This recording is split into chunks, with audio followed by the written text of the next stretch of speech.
Please go ahead.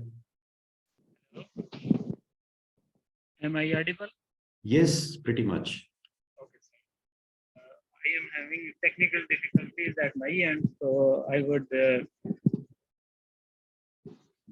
continue by not using my webcam.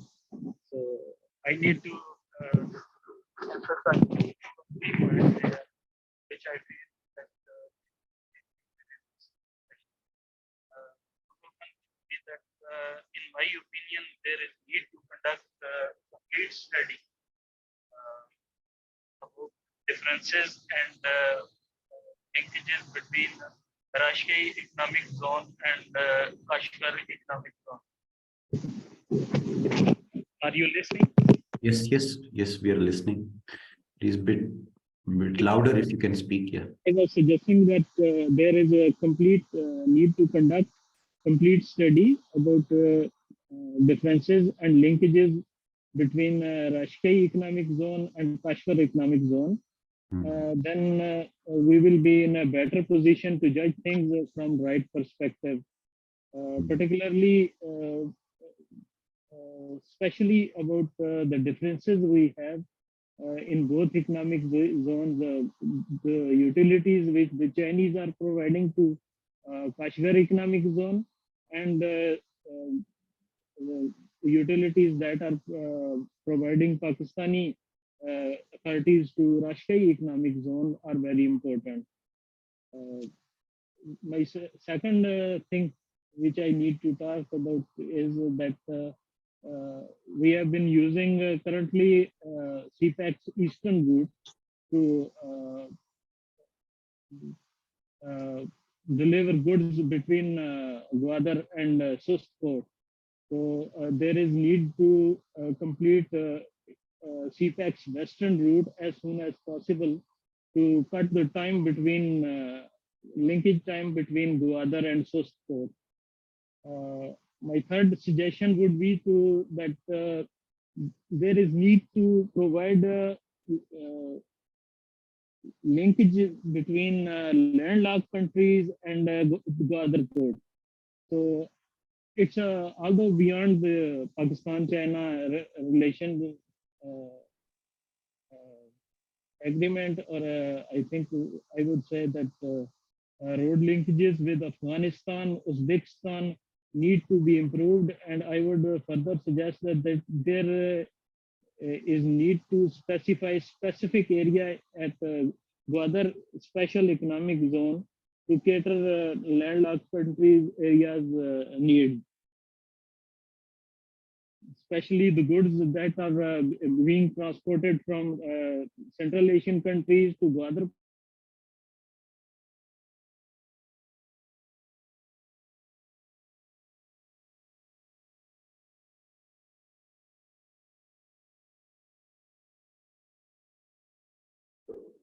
Sorry, I am having this conversation from my mobile, and telephone calls disturb me again and again. So I would at the last say that China has already invested in Rashtriya Economic Zone in the field of steel production, and they are quite happy to invest in Pakistan, and especially at Rashtriya Special Economic Zone, which is situated at District Nowshera, Pakistan. So I would restrict myself on these 3 or 4 points. If somebody can talk these about in later speeches. Thank you very much. Thank you, Raja Khizr Zaman Sahab. It's always a pleasure to incorporate your views in our session. And now we are like done with all the speakers. And I think we are left with 15 minutes to conclude this session. And we would be having now question answer sessions. And I think already, if I check my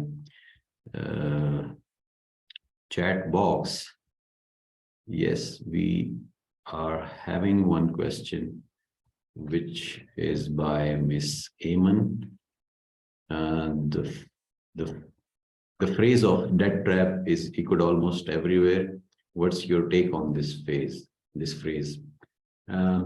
Miss Aman, whom you are asking this question, we have to Zamira Wansab or Zamira Sadisa? Zamira Wansab. Okay. Zamira Wansab, if he's here with us and if he's listening, I would request, but I think he may have gone for the Maghrib prayers. So anyone can answer, no problem. Anyone can answer. I would direct this question to Shehzad Takalvi Sahab, if he's here. Okay, I try to answer this, although I'm 100% sure that Zamir Avansa would have clarified that in a much better way. And he's there. We should go to him. Yeah, Zamir Avansa. Sir, repeat the question, I think. One of मैं थोड़ी देर के लिए उठा और पकड़ा गया नहीं sir, मैंने बता दिया कि आप नमाज पढ़ने गए थे. So, sir, one of our student is asking a question that about the debt trap phrase, that it's like world over people are asking about the debt trap thing, and especially when it comes to China-Pakistan economic corridor. So just enlighten us about this thing, this myth, or whatever you can say about this debt trap. In fact, it is a media war and is a hybrid war. That is a part of hybrid war. In fact, China and the US rivalry is known to everybody. So the Western countries and the Western media is propagating negative image about China, Pakistan. And especially debt trap is a conspiracy against China and Pakistan relationship. If we see facts and figure, Pakistan has around 135 billion US dollar foreign debt, out of which is only 8% is from China. 92% is from the World Bank, IMF, Paris Club. So if it is a debt trap, of course, the debt trap is by American, debt trap is by IMF, debt trap is from World Bank, from Paris Club, for Asia Development Bank, and the other lenders, because they contribute to debt trap much more than China. First of all, the Chinese projects in CPEC, most of them are the commercial worth. Commercial worth means that, for example, a power plant producing electricity, which we are selling and generating revenue, making money out of it. If a motorway is built, it is a revenue generating. From toll tax, we are getting money returned. If there is a factory, it is producing something and selling, we are generating revenue. I mean, Chinese debt is a revenue generating commercial in nature. So it is not the debt trap. The debt trap means that if your investment is no return on it, but Chinese projects, Chinese debt has some return on it. Some of them in return on investment is in the short term, some of them in the medium term, and some of them in the long term. But all of them are revenue generating. There is a return on investment, but it is not the debt trap. It is just a conspiracy and misguiding the youth of Pakistan. Especially if you see the debt trap theory is circulating in the social media. There is no authentic news media behind it. If you cite the origin of this debt trap, you are lost. You cannot find from where this debt trap theory has come out. It is just imagination of some individuals who are working for the Western interest, and they are misguiding the people in Pakistan and also around the world. Especially, a lot has been said about the Sri Lanka, that trap, and Hunabata seaport, and many things about Sri Lanka also. So it is just one-sided propaganda and Western media is a expert in spreading the fake news, fabricating stories, and distorting the narratives. So it is part of hybrid war against China, and we are the victim of that. So my message to our youth that please find the facts and figure, deep down research, dig down and research who is the actual debt trapper. China has invested in a goodwill and in the benefit of Pakistan. Definitely, Chinese entrepreneurs also getting profit, but it is also equally beneficial for Pakistan. It is not one-sided projects or one-sided investments. The debt trap, the percentage of Pakistan debt is only 8% owned by China. The remaining 92%, we are not talking about it. We are not considering that debt. So we have to decide the facts and based on facts and figure. So this is a conspiracy and our youth should not be misguided. Thank you. Thank you, Zamir sir, very thoroughly and answered this question. I think we can take the remarks of Irfan Saab as well. Yeah, you know. please. Thank you very much. Our learned Zamir Saab has clarified and elaborated that, that fallacy in very beautiful words, in very beautiful ways. I would just like to add two things to it. Yes, Pakistan's total debt to China is only one part of Pakistan's overall debt that we owe to the world. But with due respect, Zamir Saab, it has actually increased above 8% now. It is it has gone up significantly, but still there is no trace of China using this debt as a trap for Pakistan. And you are absolutely right that right now we are in the trap of debt that we owe to IMF, to World Bank, to Paris Club, that includes countries like European nations and America. And the second thing that we must keep in mind, that which is the country in the world which owes the largest amount of debt to China? It is America itself.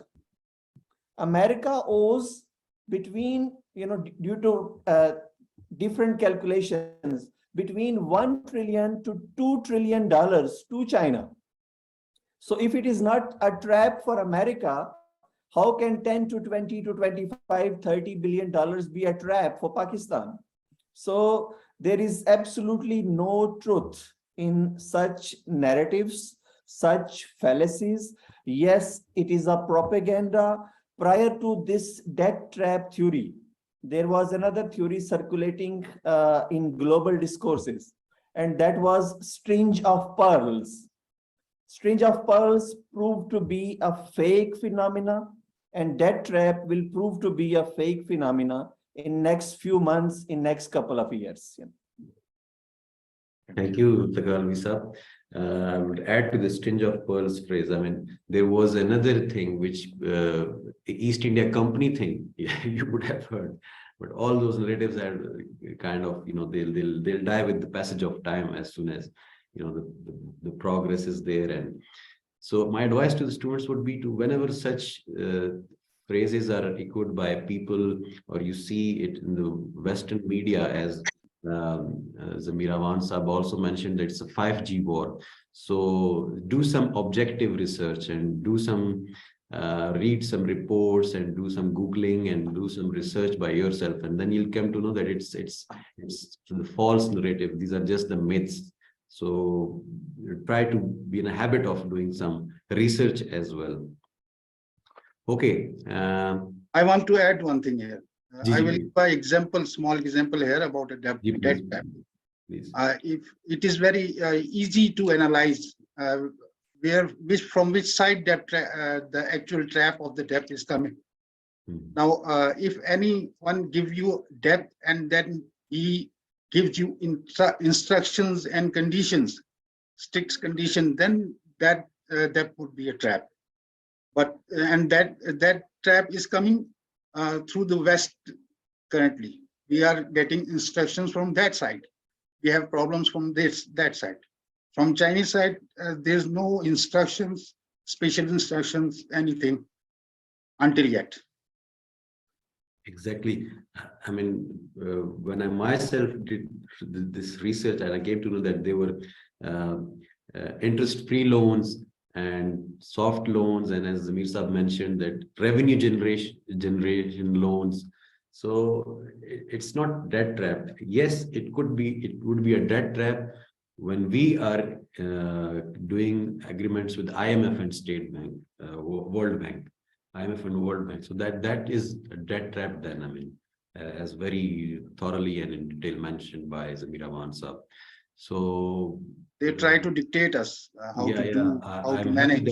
That the listeners brought this question, and I'm really happy that this is answered in much detail. So any other question from audience?